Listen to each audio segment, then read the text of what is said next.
Buenas tardes, familia, bienvenidos todos, qué gusto saludarles. Pues continuamos con la serie Vivamos Piadosamente, la primera carta a los Corintios, escrita por el apóstol Pablo. Acompáñame por favor a primero los Corintios 2, a partir del versículo 6, que es donde nos quedamos, ¿verdad? Vamos a agarrar a partir del versículo 5, del 5 al 9.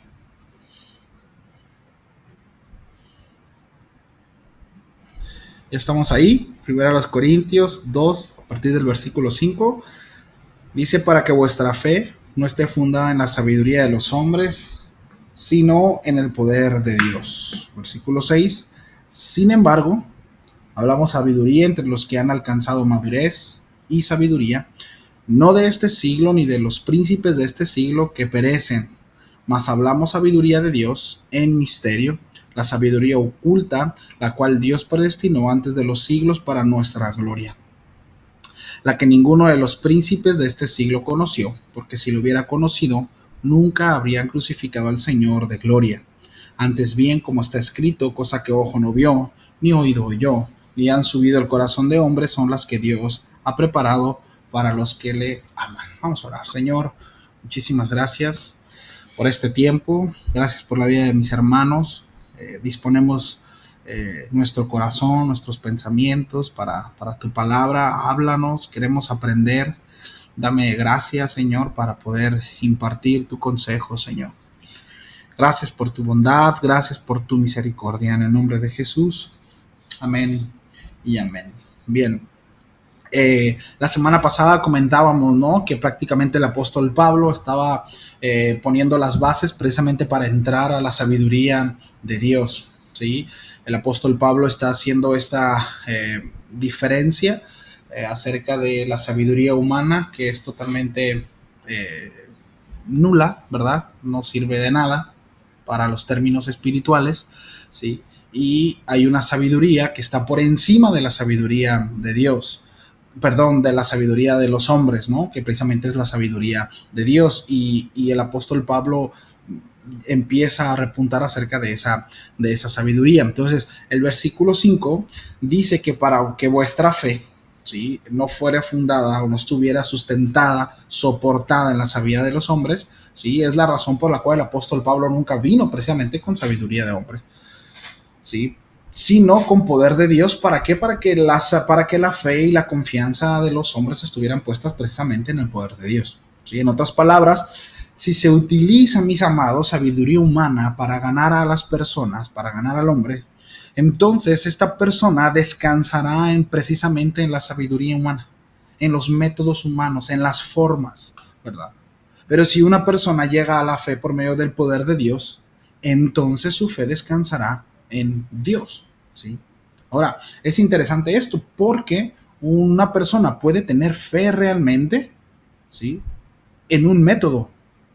¿Me explico? Una persona realmente puede llegar a tener su esperanza puesta en la sabiduría humana, en ciertos métodos, en ciertas prácticas, y ese es su descanso, ¿sí? Y esa es su esperanza. El asunto es, mis amados, que tristemente lo digo, y estoy empezando medio rudo, ¿no?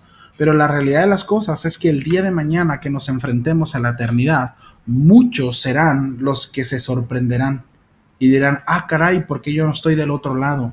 Y es porque nunca depositaron su confianza en el Señor, sino sí tuvieron fe, sí descansaron pero no en Dios, sino en formas y métodos humanos, ¿sí? Por eso tenemos la responsabilidad, mis amados, todos y cada uno de nosotros, no solamente los que predicamos, ¿verdad?, de alguna manera en el púlpito, no para el pastor, no para los diáconos, sino todos como creyentes tenemos la responsabilidad de ir a las Escrituras, de tener bien firme nuestra fe y nuestra esperanza, y que ésta esté puesta en Dios, que esté puesta en la obra de Cristo en la cruz, en la redención, en perdón de pecados. ¿Me explico? Porque muchas veces, pues, si no es que yo soy una persona de fe, yo soy una persona devoto, ¿verdad? Y yo siempre hago, digo, pero ¿y si no está fundamentada esa fe, ¿verdad? O esa esperanza en el lugar correcto? Oh, sorpresa, ¿no? el día que seamos llamados a Dios. Entonces, por eso es tan importante esto, ¿no? Hace muchos años, recuerdo haber escuchado a un pastor que en los finales de los 90, principios de los 2000, fue acá muy famosillo. Fueron las últimas oleadas de cruzadas y eventos de avivamiento, ¿no?, que hubo, pastor argentino. Y él daba testimonio, dice que él vio en una de las calles de Buenos Aires, una noche, a una persona que estaba borracha o drogada, no sabía decir, pero pues no estaba en sus 5 sentidos, y le empezó a gritar, ¿no? Pastor, pastor, ¿no? Así como que pastor, pastor, ¿no? Y entonces el pastor voltea y le dice, pastor, usted me salvó, le dijo, ¿no? Usted me salvó. Dice, ya que hace algunos años yo asistí a una de sus cruzadas, ¿no? Y este pastor, muy triste, ¿no?, muy decepcionado, él le contestó lo siguiente, dice, definitivamente fui yo el que te salvó, ya que si hubiera sido Cristo, tú no estuvieras en esta condición, ¿no? O sea, ¿cuál era ese hombre? Decía, no es que yo soy cristiano, yo fui salvo, porque fui parte de esos miles que pasamos al frente a hacer la oración de fe, ¿no? O sea, antes que se usaban mucho las cruzadas, ¿no? O esos eventos de avivamiento. Y puede ser muy genuino, ¿saben?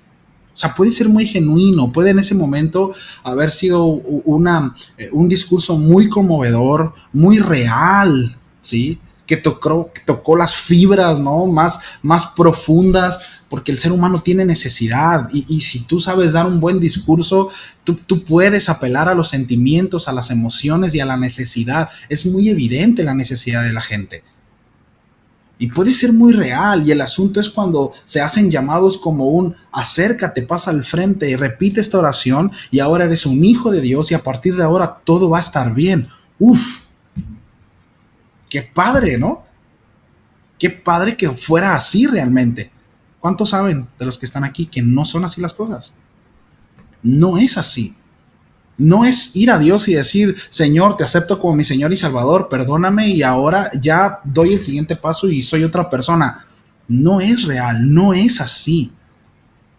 Es todo un proceso, es toda una lucha. Jesús fue muy, muy claro, ¿no? Aquel que quiera seguirme tiene que negarse a sí mismo y tiene que tomar su cruz todos los días, constantemente. De eso se trata el cristianismo, de obedecer, de rehusar a uno mismo, de disponer su vida a Él, de morir a uno para entonces poder vivir en Él. El apóstol Pablo dice, ya no vivo yo, sino es Cristo quien vive en mí, ¿no? De eso se trata. Entonces, lastimosamente, y espero y no haya esto, ¿verdad?, dentro de la congregación, que esto haya sido claro porque es algo que hemos comentado desde hace mucho tiempo, pero lastimosamente solemos crear ese tipo de muletillas, mis amados, en donde nos aferramos a ciertos dogmas, a ciertas prácticas que nos dan seguridad de que estamos bien con Dios. Somos desobedientes a Dios, no vivimos en santidad, pensamos cuanta cochinada y media, pero mis muletillas, sí, espero que se entienda esto, sí, esos ciertos dogmas, esas ciertas prácticas, sí, me dan seguridad. Estoy bien con Dios. Porque voy a la iglesia, porque levanto las manos, porque aplaudo, porque lloro, porque sirvo. Sí soy un mentiroso, sí soy un pecador, sí sigo codiciando, sí, pero te lleno estos requisitos. ¿Sí me explico? Por favor, si no queda claro, al final lo platicamos, ¿no? Porque es muy importante esto. Entonces, bueno, el asunto es ese, ¿no?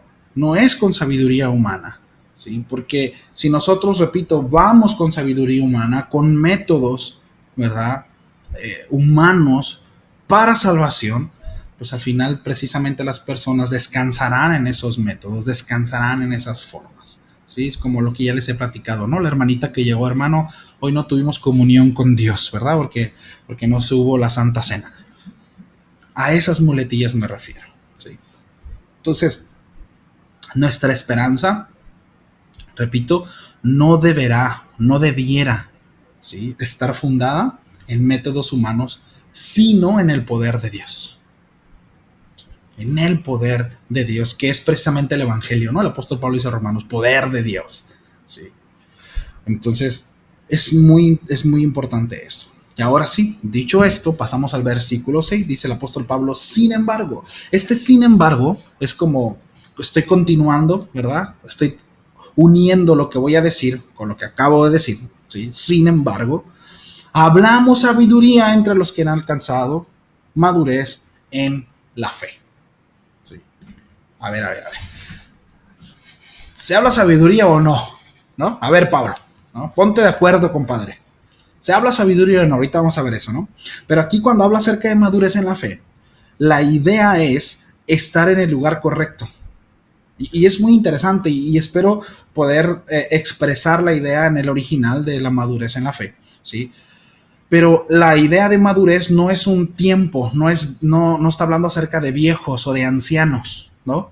Ah, mira, es que él es una persona madura porque tiene 70 años, ¿no? Hay personas de 70 años que son inmaduros, ¿sí? En el contexto bíblico, la palabra esto tiene que ver con estar, escúcheme, estar en el lugar correcto y en el tiempo correcto, ¿sí?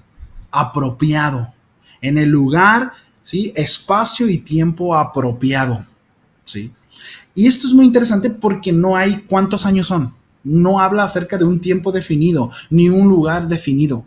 Es decir, puede ser en cualquier lugar y en cualquier tiempo. Déjenme explicarlo. Es como aquel que llega a la congregación, ¿verdad? Y tal vez dos personas tienen 5 años congregándose, 5 años recibiendo el mismo mensaje, 5 años exponiéndose a la misma doctrina, ¿sí? Sin embargo, en uno puede haber más madurez que en otro. ¿Me explico? En uno puede haber más respuesta que en otro. Bueno, a eso se refiere, ¿sí? Cuando habla de sabiduría entre los que han alcanzado madurez en la fe, se refiere a eso, ¿sí? No es un tiempo definido, no es como que, pastor, y a los cuántos años ya soy maduro en la fe. No es que no hay un cierto año, ¿sí? La idea es el lugar y el tiempo necesario, el que sea necesario. Porque todos somos diferentes, todos somos distintos. Y todos respondemos de manera distintas también al llamado de parte de Dios. Unos somos más lentos que otros, unos somos más tercos que otros, unos somos más duros que otros y voy por delante, ¿no? Algunos batallamos más que otros, otros son muy brillantes o más brillantes que otros, hay más astucia, hay más nobleza en el corazón, y tú ves y dices, órale, qué chido, ¿no? Ves la madurez, ves cómo van creciendo y rápido y van avanzando y dan respuestas a Dios y dices, pues gloria a Dios, ¿no? Por la obra, pero hay unos que tienen 65 años, ¿verdad? En la congregación y siguen batallando con lo mismo, siguen ahora sí que tropezando con la misma piedra, ¿verdad? Y una y otra vez. Dices, híjole, Señor, pues ten misericordia, ¿no? Pero eso es muy particular y es un trato muy particular, mis amados, de parte del Señor con cada uno de nosotros, ¿sí? Porque la relación con Dios, y esto es importante, pero no es... Hay dos clases de relación, y el Señor se relaciona con su pueblo, ¿sí? Con los suyos en general, pero el Señor se relaciona con cada individuo. ¿Me explico?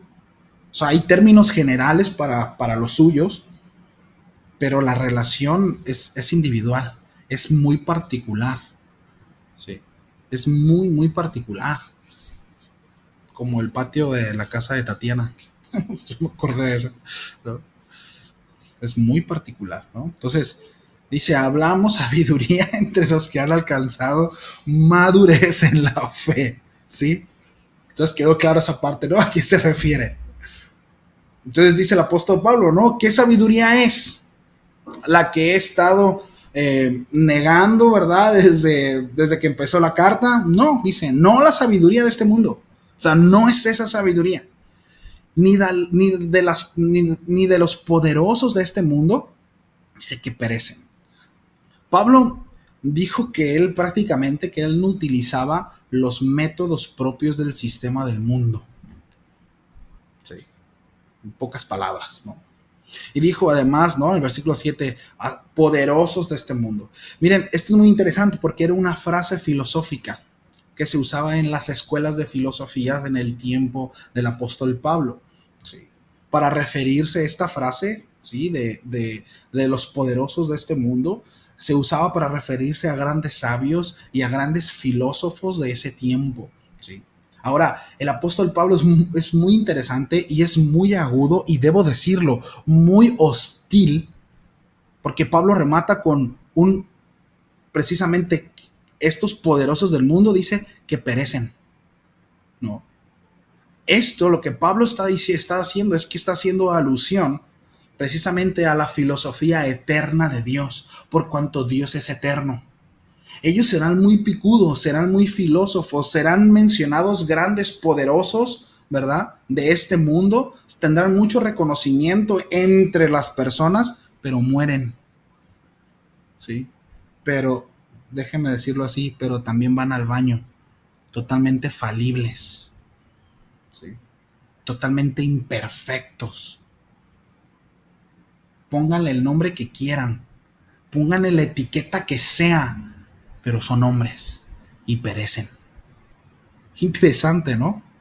Entonces aquí el apóstol Pablo lo que está haciendo es precisamente, repito, hacer alusión, ¿verdad? Enfatizar que la sabiduría de Dios es eterna, mis amados, por cuanto Él no muere, por cuanto Él es eterno. Por lo tanto, su sabiduría está por encima de cualquier sabiduría mortal. Por más buena que sea su idea, jamás será mejor que la idea de Dios. ¿Usted tiene una buena idea? ¿Tiene una excelente idea para sus hijos, para la crianza de sus hijos, para su matrimonio, para llevar a cabo su vida? Jamás será mejor que los planes de Dios para nuestros hijos, para nuestro matrimonio y para nuestra vida. Jamás. Jamás. Sí. Entonces, vemos, ¿no? Una generación afuera, vemos el mundo, aquellos que han desechado precisamente la sabiduría de Dios y han dicho, vamos a hacer las cosas a nuestra manera, vamos a hacer las cosas como nosotros queremos, y ahí están las consecuencias. Es terrible. Es terrible. Están siendo dominados por el diablo y cada vez es más evidente. Sí. Con todo el cochinero que están haciendo, diciendo, y cada vez es más evidente. Y lo más triste, mis amados, es que las personas ni siquiera se dan cuenta. Pero ¿por qué es esto, mis amados? Que más adelante vamos a ver, eso es una consecuencia por haber desechado la sabiduría de Dios. Por haber dicho, yo no quiero nada con Dios, voy a hacer las cosas a mi manera. Bueno, ahí están las consecuencias. El domingo pasado hablábamos, ¿no? Hijos siendo devorados por osos y atravesados por espadas. Cuando nosotros hacemos las cosas como nosotros queremos, tenemos consecuencias, ¿sí? Y en la mañana platicaba, ¿no? con Brenda, con algunos de ustedes he platicado sobre el tema, pero ¿qué tal, no? Ese nuevo himno que anda por ahí, ¿no? De venimos por tus hijos, venimos por los niños. ¿Sí saben a lo que me refiero? Algunos tal vez, otros por ahí les mando un mensajito con el video porque es muy interesante. Nomás para que entendamos, ¿no? ¿Qué es lo que está sucediendo allá afuera? ¿Qué es lo que está pasando allá afuera? ¿No? Como ya este movimiento LGBT de manera abierta dice, venimos por tus hijos. Y es en un himno, ¿no? Eso. Entonces, de verdad es escalofriante. Pero es terrible, ¿no? Ahora, por un lado decimos, bueno, es que el mundo está hueco, ¿verdad? El apóstol Pablo lo dijo en el capítulo 1, que por medio de la sabiduría de Dios, es que el Señor hizo que la sabiduría del hombre, por la sabiduría del hombre no lo conociera, entonces hay un candado. Bueno, es que Dios lo quiso así, ¿verdad? No, es que lo más lamentable es que aún dentro de la congregación, aún dentro de las iglesias, aún aquellos que se dicen cristianos, aún aquellos que aseguran haber nacido de nuevo, que tienen una relación con Dios, también desechan la sabiduría de Dios y seguimos, ¿verdad? De pasguato, seguimos haciendo las cosas a nuestra manera. Y eso es lo más terrible, mis amados. Eso es lo más terrible. Porque repito, desechar la sabiduría de Dios, ¿verdad? Y abrazar la sabiduría del mundo no necesariamente es de manera abierta decir, ay, sí, yo acepto todas las filosofías y todos los movimientos que hay. No, con el simple hecho de decir, voy a hacer las cosas como yo quiero. Es cuestión de tiempo. Sí. Pero hay consecuencias para eso, mis amados. Dice el pasaje, pero hablamos sabiduría de Dios en misterio.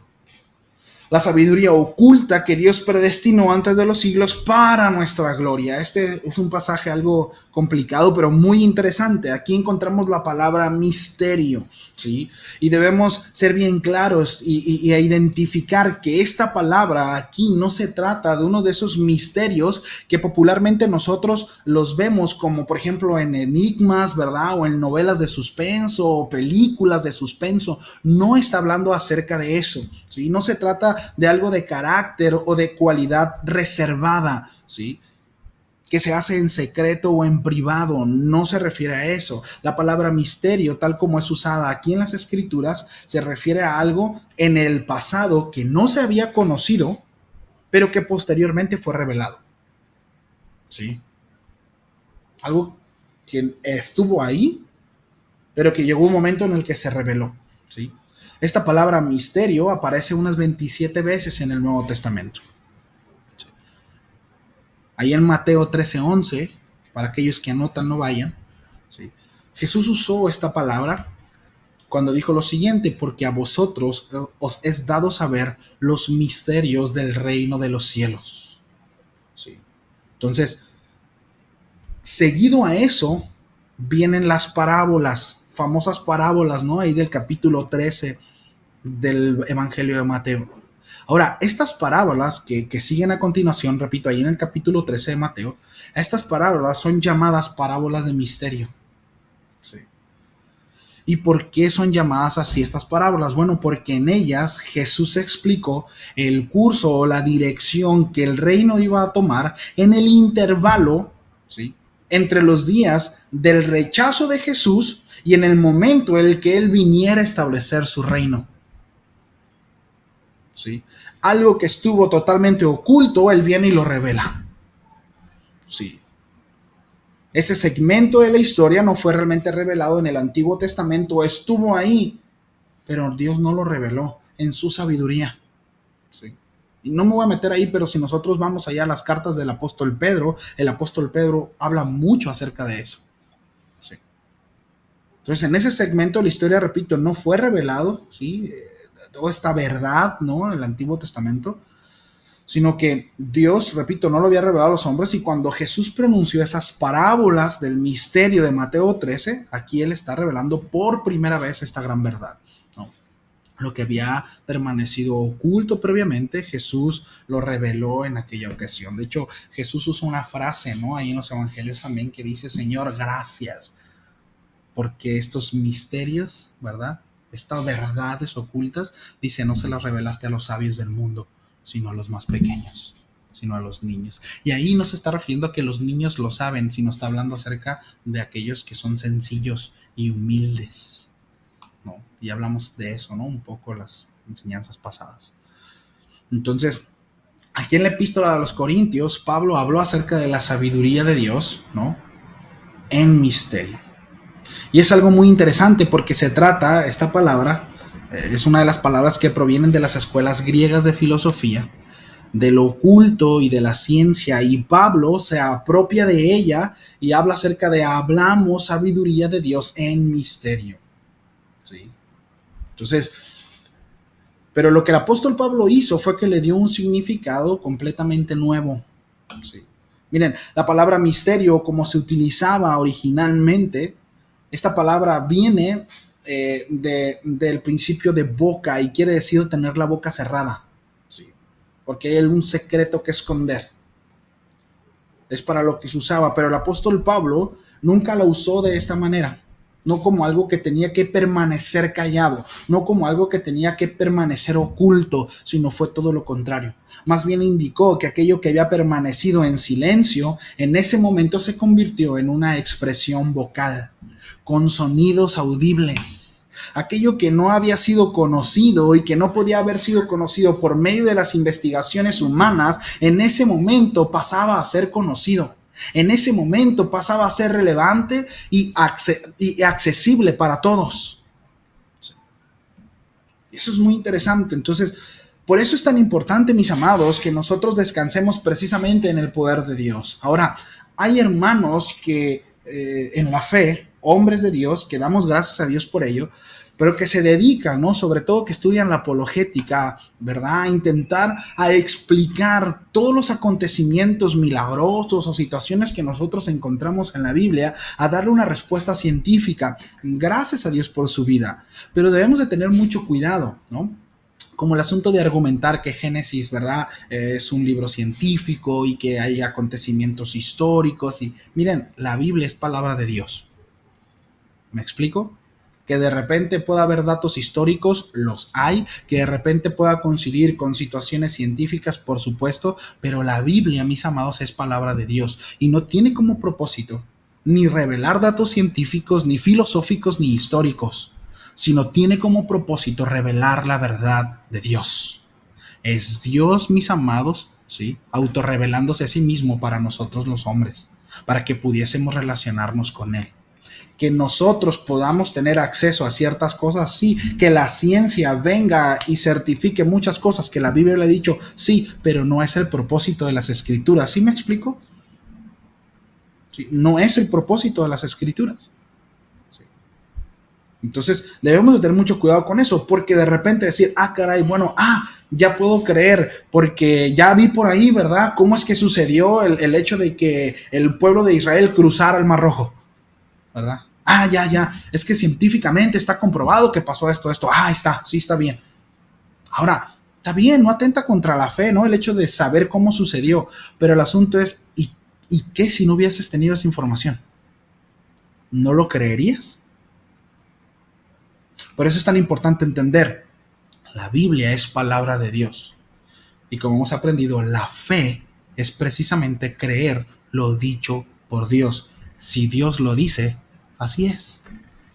Eso es fe. Si Dios lo dice, así es. ¿Sí me explico? Y no es atentar contra la razón. Y no estoy diciendo que está mal, ¿verdad?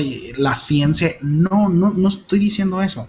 Simplemente, lo vuelvo a repetir, la Biblia no tiene como propósito, no es un libro científico, no es un libro histórico que funciona como tal, que te puedes apoyar como tal, sí, pero no ese es el propósito de la Biblia, ¿sí? Es palabra de Dios, donde tenemos la instrucción para nuestra vida. Entonces, de hecho, el apóstol Pablo más adelante, en el versículo 14, que vamos a llegar ahí, dice lo siguiente: porque los que no son espirituales, dice, ellos no pueden recibir las verdades de parte del Espíritu de Dios. Es la Nueva Traducción Viviente. Y todos les suena ridículo y no pueden entenderlo, porque solo los que son espirituales pueden entender lo que el Espíritu quiere decir. Es decir, las cosas espirituales se disciernen de manera espiritual. ¿Sí? Por lo tanto, es muy fuerte lo que el apóstol Pablo dice, pero es que nosotros no podemos acceder precisamente a las cuestiones espirituales, a las verdades del Evangelio, a cuestiones eternas, ¿sí? Si no nos alineamos a lo espiritual, si no somos espirituales. Miren, podemos tener la información y esa puede estar aquí, pero no va a bajar acá. Y miren, y son como 20 centímetros de diferencia, ¿sí? Pero mis amados, el hecho de que estén aquí acá determinan eternidad. Determinan eternidad. Yo puedo tener claro aquí muchas cosas, pero si no baja acá, no sirve de nada. No sirve de nada.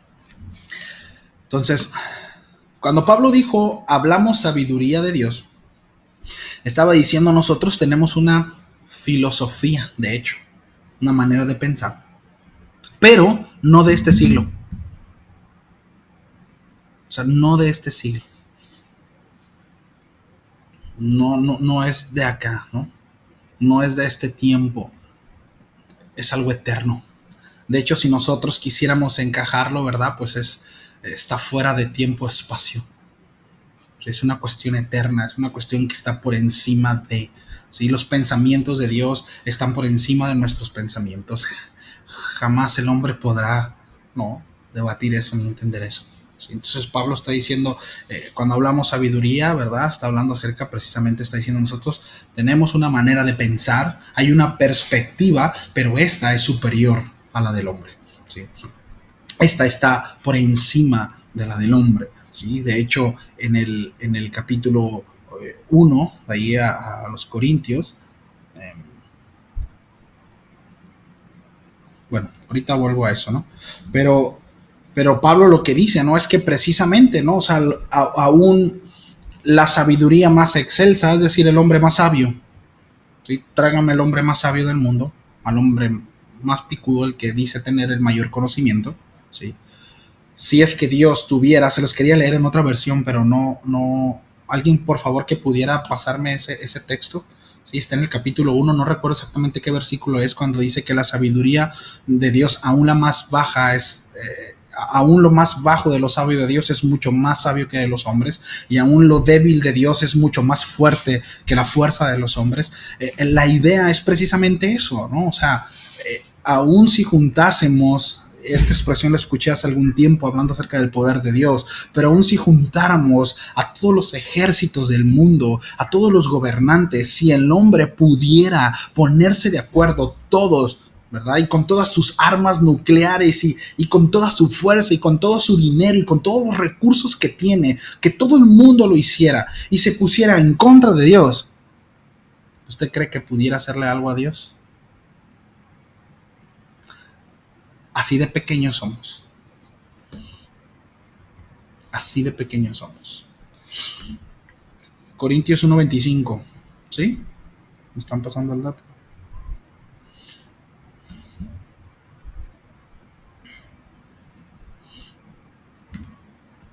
Dice, ese plan, fíjese, ese plan, nueva traducción viviente, ridículo, entre comillas, de Dios, es más sabio que el más sabio de los planes humanos.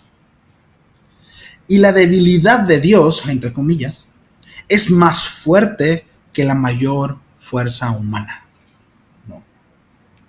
Entonces, hace un momento platicábamos, Bogdan y yo, de la vulnerabilidad de los seres humanos, ¿no? Ahorita, ¿quién no se siente vulnerable al ver tanta muerte, tantas personas conocidas que están falleciendo, enfermedades y todo lo que está pasando alrededor? Es inevitable no vernos confrontados con la fragilidad del ser humano. ¿sí? O sea, eso es inevitable. ¿sí? Y bueno, el apóstol Pablo, precisamente hacia donde quiere llevar a los corintios y por supuesto a nosotros, ¿sí? En ese momento el Señor es precisamente a que nosotros podamos entender cuán vulnerables somos, mis amados, y cuánto necesitamos a Dios. Cuánto necesitamos depender de Dios en todo sentido. Que es tan arrogante y tan absurdo el siquiera suponer tener una vida alejada de nuestro Creador y hacer las cosas a nuestra manera. Es ridículo, es absurdo, es tonto, mis amados. Perdonen por la palabra. Desde esta perspectiva, desde este panorama, al contemplar la gloria de Dios, al contemplar su sabiduría, al contemplar su hermosura, al contemplar cuál grande es Él, dices, ¿qué hago fuera de Él? ¿Qué hago fuera de sus propósitos, de sus normas? ¿Qué hago? ¿Quién soy yo? Y lo más interesante de todo es que ni siquiera Dios, miren, ni siquiera Dios da ese margen. Él simplemente dice, te creo, te conviene estar conmigo, ven. Y hay una atracción de parte de Dios. Y Dios dice, hay consecuencias por no estar conmigo. O sea, ni siquiera es puedo decidir otra cosa y me va a ir mejor, ¿no? O hay otra alternativa. No, es que no es una alternativa más. Desde este punto de vista, ¿no?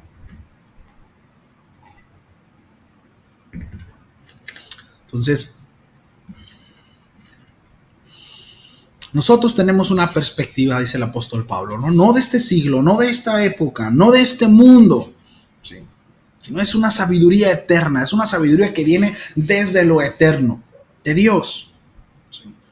Y esto, por supuesto, está directamente relacionada con la obra de Cristo en la cruz. Directamente relacionada con ello. ¿Sí? Pablo lo está enlazando desde el principio, ¿no? Cuando él dijo, si yo vengo con sabiduría humana, hago vano el mensaje de la cruz. Porque Pablo está enfatizando directamente la necesidad mayor que usted y yo tenemos, que es la salvación. Luego dice, ¿no? Pero hablamos sabiduría de Dios en misterio, la sabiduría oculta que Dios predestinó antes de los siglos para nuestra gloria, la cual ninguno de los poderosos de este mundo conoció. Porque si lo hubieran conocido, nunca habrían crucificado al Señor de la gloria. Entonces aquí vemos cómo se enfatiza el hecho de que los gobernantes de este mundo no habían conocido esta verdad, ¿verdad? Que ahora se había revelado. ¿Sí?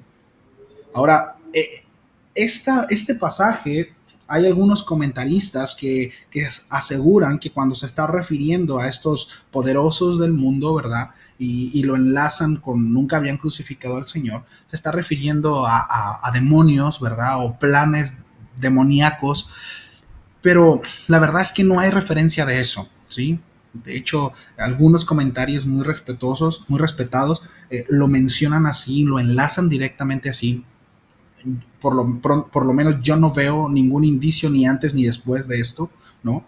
Ahora, por otro lado, debemos de entender que el plan de la crucifixión no procede del pensamiento de Satanás ni de los demonios. Es decir, no se le ocurrió a Satanás crucificar a Cristo. Sí, esto es muy importante que lo entendamos. No fue un plan diabólico, sí. Si nosotros podemos ver desde el principio los profetas y mucho más claro en Isaías 53, nosotros podemos ver que el plan desde el principio fue de Dios. Quien llevó a la cruz fue el Padre. Quien fue a la cruz fue Cristo mismo. ¿Sí? Y simplemente el odio, ¿sí? El rencor y todo eso que había en el corazón tanto de judíos como de griegos en ese entonces, romanos, ¿verdad? Fue simplemente herramientas que Dios utilizó para cumplir su plan. Sí. Entonces, la idea, ¿verdad? Cuando el apóstol Pablo dice es que si ellos hubieran conocido, estos poderosos hubiesen conocido, ¿verdad? Este plan, nunca lo hubieran crucificado, ¿sí? Dicen, nunca habían crucificado al Señor de la gloria. La idea es que aún cuando el hombre, escúcheme, conoce el plan de Dios y ese plan es para beneficio propio, aún para el hombre sigue siendo hostil. ¿Sí? Tú a una persona le presentas el plan de Dios y le dices, este plan es para tu beneficio, es para tu salvación, aún así, para él sigue siendo hostil en términos humanos. Aún así. Entonces, de verdad, el ser humano, el pecado nos pegó en la torre, mis amados. Es por amor, es para ti. Sí, es tu gloria, ¿no? Por supuesto. Pero sales beneficiado. Hay una reconciliación con tu Creador. Hay una salvación eterna. ¿Sí? Por gracia. No hiciste nada. Tú no hiciste nada. Él lo hizo todo. Aún ahí hay una reacción hostil. ¿Sí? Entonces, el énfasis del mensaje que el apóstol Pablo está utilizando es precisamente que en términos humanos, ¿sí? No se puede accesar a esa información. No se puede. Sí. Antes bien, dice como está escrito, cosas que ojo no vio, ni oído oyó, ni han subido al corazón de hombre, son las que Dios ha preparado para los que lo aman. ¿Sí? Entonces, aquí Pablo utiliza esta palabra que es muy importante y muy trascendente, mis amados, y es aquellos que lo aman. ¿Sí? Esta palabra va por encima de aquellos que por supuesto tiene que ver, y voy a usar ciertas palabras que son apropiadas para nuestra relación con Dios, pero que Pablo no usa. ¿Sí? Ojo con esto. Pero no está hablando acerca para aquellos que le temen, no está hablando para aquellos que lo obedecen, no está hablando para aquellos que lo adoran, no está hablando para aquellos que... es para aquellos que lo aman. Porque esta palabra, amar a Dios, tiene muchísimas implicaciones.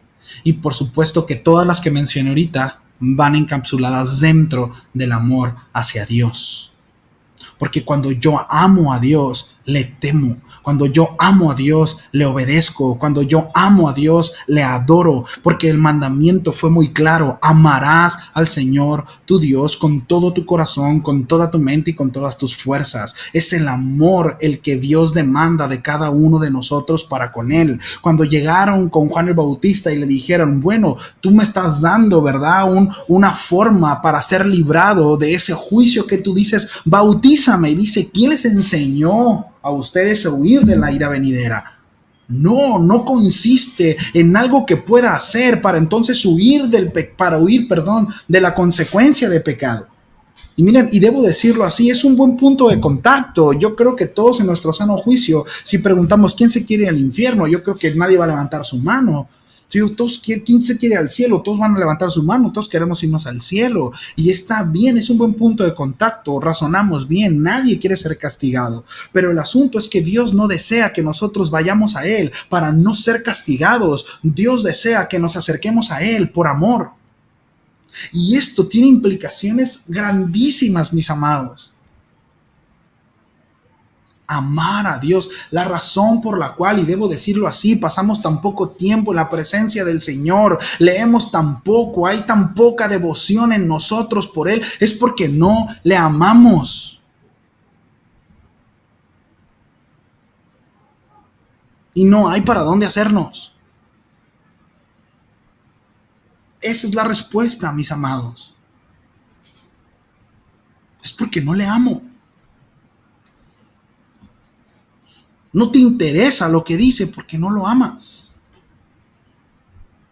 Algunos me dirán, no, yo sí lo amo. Bueno, pues no es para ti, ¿no?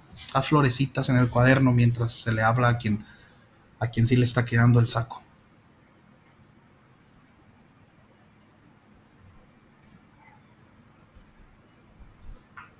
Dios demanda amor. Y debo decirlo así, mis amados, Él es digno de ser amado.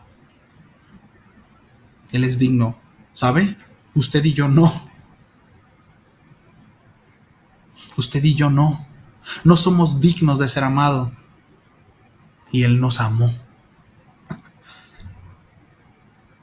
Y Él nos amó. Pero Él sí es digno. Él merece ser amado. Por quien es Él. Por lo que hizo. Por lo que hace. Él es digno de ser amado. Cuando habla de aquello, cosas que ojo no vio, ni oído yo, ni... De repente este texto se ha utilizado para muchas cosas, ¿no? Pero lo que Pablo está diciendo aquí en este pasaje es que hay ciertas cosas que el ojo no ha visto, ¿sí? Hay ciertas cosas que uno puede percibir por medio del ojo humano, ¿sí? Que nosotros percibimos mucha información a través de nuestros ojos, aprendemos más a través de ellos que cualquier otra forma, aquellos que son visuales, ¿no? Hay otra manera de recibir conocimiento humano y aprender que es por medio de los oídos, ¿sí? Aún así, Pablo dijo, hay ciertas cosas que uno no puede comprender por medio del oído, ¿sí? Y que no han subido el corazón del hombre, es decir, por medio de la meditación, de la reflexión, del pensamiento, del razonar, ¿verdad? No se puede accesar a eso. No se puede accesar a eso. Sino toda esta información tan grande, tan espesa, tan fuerte, solamente se puede accesar a través de la revelación. Y han sido preparadas para aquellos que le aman. Para aquellos que le aman. Está al alcance de la mano de aquel con un corazón sencillo, con un corazón dispuesto, ¿verdad?, de tomarlo y de gustar de él, solo porque lo ama, porque ha admirado la grandeza de su Dios, por cuanto ha visto su amor, ¿sí? Y debo decirlo así, que este amor por él, mis amados, solamente puede provenir al contemplar su amor por nosotros, al contemplar su obra en nuestra vida. ¿Sí? La palabra de Dios es clara y dice que nosotros le amamos a Él porque Él nos amó primero. Y dice que el amor de Dios consiste precisamente en esto, en que aun cuando nosotros éramos pecadores, Cristo dio su vida en la cruz por usted y por mí. En eso consiste el amor de Dios. Cuando nosotros contemplamos la obra de Cristo, cuando nosotros contemplamos el amor de Dios, es ahí, mis amados, donde en nosotros se provoca este amor por Él. No en las cosas materiales, no en el Dios que te da casas, no en el Dios que te da carros, no en el Dios que te da dinero y un buen trabajo, no, en el Dios que te da vida eterna. Y que todas esas cosas son añadidas. En ese Dios, al contemplar la obra eterna, ahí es donde el Señor produce amor, es donde nuestro amor se va ejercitando y creciendo y lo vemos, y ahí donde te ves quebrantado por lo miserable que eres, por lo pecador que fuiste, y aún así recibes el amor de Dios. Ahí no merezco tu amor, pero lo recibo, Señor. ¿Cómo no he de adorarte? ¿Cómo no he de amarte? ¿Cómo no he de rendir mi vida a ti? Eso es lo que está hablando el apóstol Pablo. De eso es lo que está hablando el apóstol Pablo. Y el acceso es solamente para aquellos, repito, que Dios le ha dado acceso a través de su amor. Entonces, pues vamos a dejarlo aquí.